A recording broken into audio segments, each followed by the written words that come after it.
Kahalagahan ng international law at pagpapalakas sa armed forces. Ilan yan sa tinalakay sa pulong ni Defense Secretary Gilbert Chodoro at ng German Defense Minister na narito ngayon sa Pilipinas. Nakatutok si Marisol Abduraman. The symbol of the first visit of a German defense minister in the Philippines in between the last 7 decades is a strong one. Makasaysayan ang pagpunta ni German Federal Minister of Defense Boris Pistorius sa Pilipinas. Ito ang kauna-unahang pagbisita ng Defense Minister ng Germany sa bansa sa bilateral meeting nila ni Defense Secretary Gilbert Chodoro, kasama sa pinag-usapan ang regional issues sa Indo-Pacific at Eastern Europe. Binigyan din ng dalawang defense official ang kahalagahan ng international law para sa pagsusulong ng pangmatagalang kapayapaan sa rehiyon. The countries advocating the rules-based international order. This is how we can guarantee stability. All countries must be able to enjoy freedom of navigation regardless of their economic strength. Pinag-usapan din ni Chodoro at Pistorius ang pagpapalakas at pangmatagalang relasyon ng armed forces ng dalawang bansa. The capabilities that we seek to acquire are for external defense and for deterrence and are not for anything else. Sa ngayon, edukasyon at pagsasanay ng kanilang mga personnel ang unang pagtutunan ng pansin ng dalawang bansa at ang pagkakaroon ng defense attaché sa Germany. Umaasa si Chodoro na lalahok ang mga barko ng Germany na bibisita sa bansa sa mga susunod na buwan sa mga maritime activity. Maritime cooperative activity, a joint sail or a passing exercise.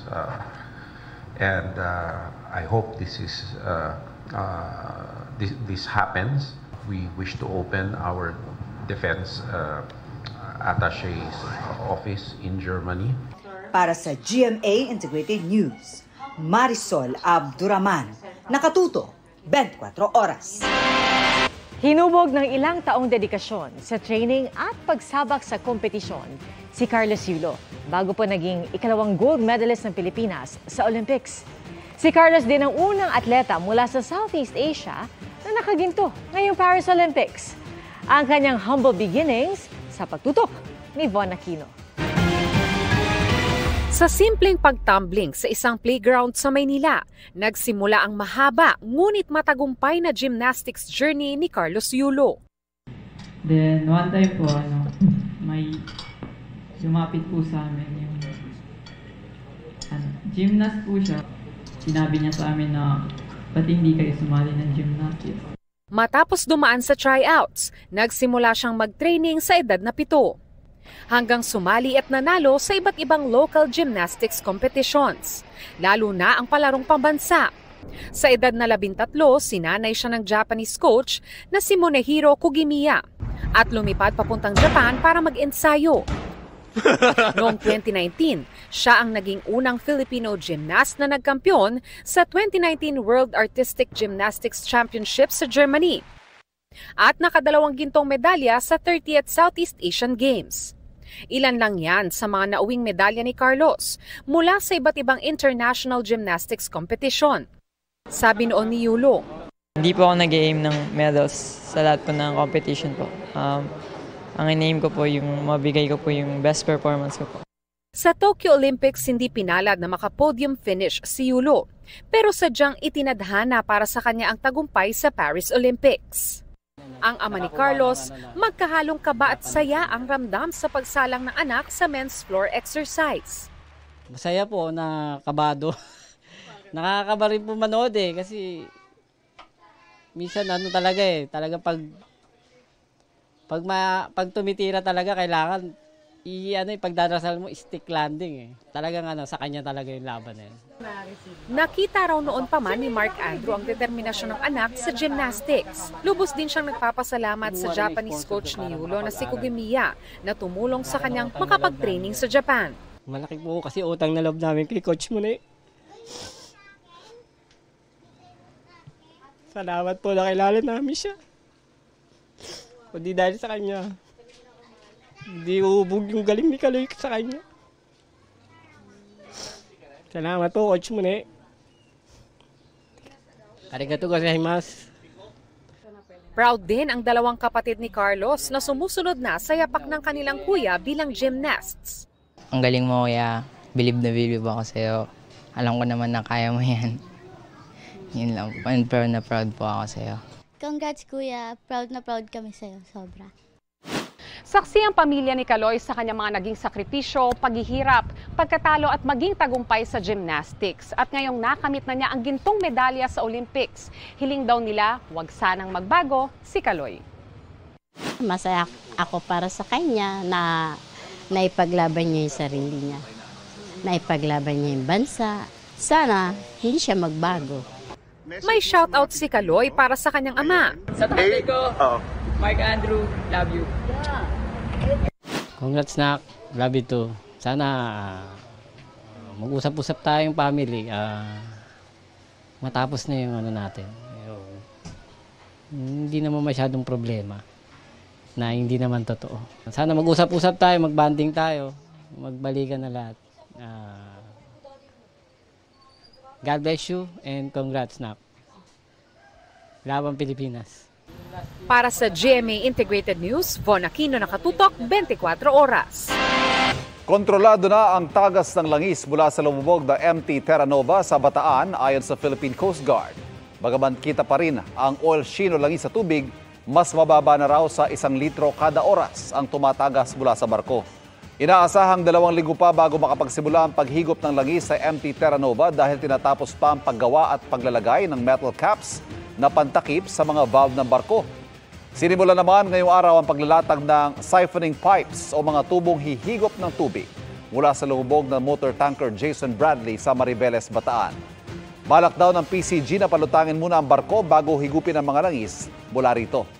Wala naman na raw nakikitang tagas ang PCG sa MT Jason Bradley. Nagtipon-tipon ang mga fans ni SB19 member Stel Ajero sa exhibit ng kanyang solo single na Room. May freebie at pwedeng magpa-picture sa mascot ni The Voice Kids Philippines coach Stel. May listening section din kung saan may pa-unlimited streaming ng kanta. Nag-iwan din ang ilang fans ng heartfelt messages sa kanilang bias. Matapos makamit ang ginto sa men's floor exercise event ng Artistic Gymnastics Competition sa Paris Olympics, may mga parangal at gantimpalang naghihintay sa pagbabalik ni Olympic gold medalist Carlos Yulo. Alamin kung ano yan sa pagtutok ni Jonathan Andal. Ang pagkapanalo ni Carlos Yulo ng ikalawang gold medal ng Pilipinas sa Olympics ipinagbunyi hindi lang ng mga Pilipino, maging yung mga dumayo sa Paris, France na nakapanood ng Olympics ng live. You gave us so much happiness and you gave us so much pride. Thank you so much. We saw history today. Bumuhos din ang pagbati kay Carlos online, kabilang na sa mga kapwa-atleta, kasama ang kauna-unahang Pinoy gold Olympic medalist na si Heidelin Diaz. From one Olympic gold medalist to another, payo ni Heidelin i-enjoy ang bunga ng kanyang pinagpaguran at lagi rin itong ibalik sa Diyos at sa bayan dahil ang kanilang tagumpay hindi anya pansarili. Nagabot din ng pagbati si Pangulong Bongbong Marcos, si First Lady Liza Araneta Marcos at mga mambabatas. Ang Japanese ambassador to the Philippines na si Endo Kazuya nagpahayag din ng pagkatuwa sa pagkapanalo ni Yulo at binanggit ang papel ng Japan sa kanyang paglalakbay. Sa pagkapanalo ni Carlos ng gold medal sa Paris Olympics, kabilang sa mga makukuha niya sa gobyerno ang 10 milyong pisong cash incentive, Olympic Gold Medal of Valor mula sa Philippine Sports Commission at house and lot mula sa Philippine Olympic Committee batay sa Republic Act No. 10699. Isang property development company ang nangakong magbibigay ng fully furnished 2-bedroom residential condominium unit na nagkakahalaga ng 24 million pesos sa Taguig City. Ang House of Representatives magagawad din ng 3 milyong piso bilang pagkilala sa makasaysayang panalo. Napakalaking bagay daw nito pero para sa ating kampyon, bonus na lang po para sa akin yung magkaroon ng ganong kalaking pera or bahay. Pero syempre, bigay ng Panginoon. Manda akong tanggapin yun and so super grateful ako na binigyan ako ng ganito talaga na talento and opportunity po. Bilang Manileño, ang lungsod ng Maynila nagpaplano ng isang hero's welcome sa pagbabalik ni Yulo bilang pagkilala sa pambihirang tagumpay. Para sa GMA Integrated News, Jonathan Andal, nakatutok 24 oras. Natagpo ang patay, walang saplot at sunog pa ang parte ng ulo. Ganyan pong nadatna ng isang sales lady sa inuupahan niyang kwarto sa Cebu City. At nakatutok si Nico Sereno ng GMA Regional TV. Wala ng buhay at may sunog pa sa ulo ang 27 anyos na si Charina Relativo nang matagpuan itong Biyernes ng hapon sa inuupahang kwarto sa Barangay Bulacau, Cebu City. Batay sa investigasyon, naunang umalis noon ang live-in partner ng biktimang sales lady sa isang mall sa Cebu City. Pero nang tawagan niya ang kasintahan, sa oras na naghahanda na raw siyang pumasok sa trabaho, hindi raw sumasagot si Charina. Tumawag ang nobyo sa kakilala para kumustahin si Relativo pero patay na siyang nakita. Ayon sa isang kapitbahay, alas 11 ng umaga ng Biyernes nang may narinig umano siya sa silid ng biktima. Ang pulisya hinihintay pa ang resulta ng autopsy para malaman ang ikinamatay ng biktima. May person of interest na sila at may mga inimbitahan din kaugnay sa kaso. Nakaburol na si Relativo sa kanilang bahay sa bayan ng Argao. Hindi matanggap na makaanak ang sinapit niya. Para sa GMA Integrated News, Nico Sereno ng GMA Regional TV, nakatutok 24 oras.